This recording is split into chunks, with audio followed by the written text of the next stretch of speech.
Posted by you/throw new dad 1314. So yeah, DNA just confirmed that I, 39M, have a daughter, 18F, and I feel just as you would imagine. But it gets worse. She lives in the US, and I'm in Europe. I don't know how to handle this and really need advice. What happened is that months ago, I got a call from a US number. I didn't answer since I don't know anyone there. Then I got another call the same day, so I answered, ready to yell at some scammer. A girl on the other side introduced herself and said she thinks I might be her father. That was the first thing she said. Hi, my name is Jane, and I think you might be my father. Obviously, I told her I don't have any children and that she had the wrong number. But then she mentioned a name I hadn't heard in, you guessed it, 18 years. Back around that time, I was in the US for a year on a job exchange with our sister company. I met a woman there, and we hooked up over a few months. I remember buying condoms after meeting her, but I can't remember if we used them every time. Anyway, I gave her my non-US number but never heard from her again. The girl on the phone asks me if my name is Op, and I freak out and almost hang up on her. She tells me more about her mother, and I just sit there like an idiot. She'd found my name and number in her mother's diary, and now that she has turned 18, she wanted to contact me. She lives with her relatives now since her mother is unable to take care of herself for some reason. I still don't know the details there. She asks me if I'd be willing to do an ancestry DNA test and even offers to pay for it. She ends by saying I should think about it and asks if she can call me again. I just say sure, and we hang up. I swear I was about to faint right then and there. The whole conversation lasted only about 5 minutes. I end up taking the test, and we talk a few more times. The test took forever, but yesterday she sent me a screenshot of her profile matching 50% to mine. I mean, that's just it, right? We haven't spoken since, just messaged a bit. I lied and told her I've been busy and that we'll talk later, which now makes me feel like a jerk. Up until this point, I've kept it together, holding on to the thought that I'm probably not the dad, but now I can't deny it. It's probably been half my life since I last cried. I haven't told anyone this. I was kinda hoping the DNA test would come back negative and then I wouldn't have to. How do I even break this to my family? I just know they'll all want her number so they can call her, and then they would start flying over to see her or bringing her here. They're really pushy like that. My mom is going to freak out. I don't see my family more than a few times a year, but we'll all get together during Easter. Should I do it then with all of them at once or one at a time? I have a picture of Jane, but not much more info than what I've written here. I'm the youngest sibling, and now I suddenly have the oldest of the cousins in the next generation. And I never wanted kids at all. I just don't like them and hate being tied up. I even had a vasectomy since then. And that's the easy part. The real problem is what to say to Jane. Can some sane person give an example of what to say? I've promised to call her tomorrow. Has anyone discovered they have an unknown child? If so, what did you do? How did it go? How did you connect? What happened when you met for the first time? What did your family say? I'm a bit embarrassed by this, but is there any risk of me having to pay child support retroactively? I can probably afford it, but I don't really want to. Edit. I apologize for the abomination of text I wrote before.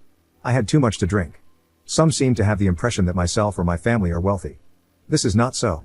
I wrote in a comment that knowing my family, they would probably rent a private jet and fly her here.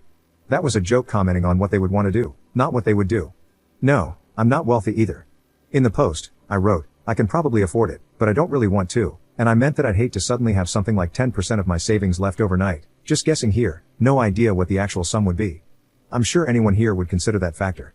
Anyway, someone said the limit is 3 years back. I didn't know that. I can be a jerk sometimes, but I'm not some monster. The money question was a question, not the question. Yes, I've had my number for a long time. Never had a reason to change it. We had our first video call today, and it was a long conversation. I had a list of things to bring up, mostly from suggestions here, so I'm ever thankful for that. Most of it was quite personal for both of us, so I won't write it here. But it boils down to the fact that we both want to continue to stay in touch and get to know each other. We also want to meet at some point, even if we don't know when yet. Her family knows of me, and they will join a call in the future so I can speak to them as well. I will hold off on telling my family for a while, but I will probably tell them one at a time. Update 1. 7 months ago, I made a post asking for advice. At that time, I had just confirmed through DNA that I had a daughter I never knew about. I called her Jane in the other post, so I will here too. Jane is the result of me hooking up with a woman while I was in the US working.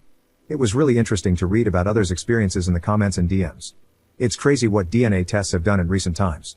Some wrote that Jane is probably just a kid looking for her roots, and you were absolutely right. I've been getting a steady stream of DMs since my last post. Most have been nice, just asking for an update. Then there were the absolute nutcases who can't read and told me to drown myself. Hi to you too.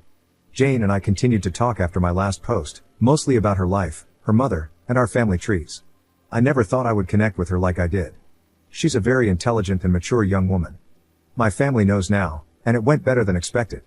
Mom and my sister still went a bit apecrap, but Dad knocked them out with a large club he always carries with him. To the nutcases, no, that last bit didn't actually happen. Funny thing, my brother-in-law actually distracted Mom by reminding her that she has made sweaters for all the other grandkids, but now she's way behind on one. All of them understandably wanted to call her, but my daughter, yes, it's pretty cool to be able to say that, and I had already planned to have that call the following day. And it went really well.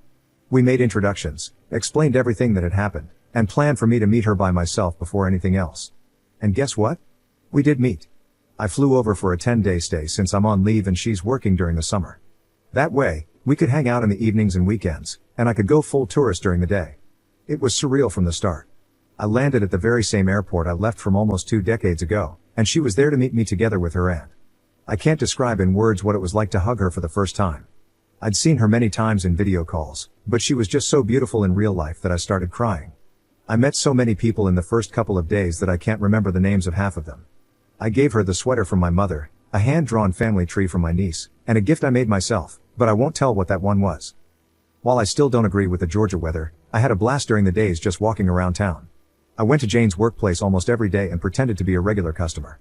We had lunch and dinners either alone or with the rest of her mother's side of the family. All of them were so nice and welcoming to me.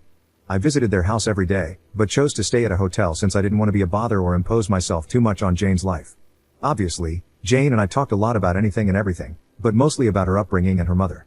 I mentioned in the previous post that her mother wasn't able to care for Jane. I didn't press that subject much at first, but it was unavoidable after a while. I won't get into all the details, but her mother is sick and has lost some cognitive functions. She recognizes Jane and some family members well enough, others, not so much. We went to visit the facility where she lives, and Jane introduced me by name, and not as her father. She sadly didn't recognize me, so I stayed in the background for the remainder of our stay. Seeing a woman not much older than myself in such a state was a somber experience. So yeah, that was me rambling a bit about what happened after my last post. There was obviously a lot more, but most of it is deeply personal and emotional, and I won't go through it here. I'm back home now, and we are keeping communications open. I'm definitely going to fly Jane over here at some point when life allows it. But other than that, we have no specific plans for the future. Hope you all have a nice day.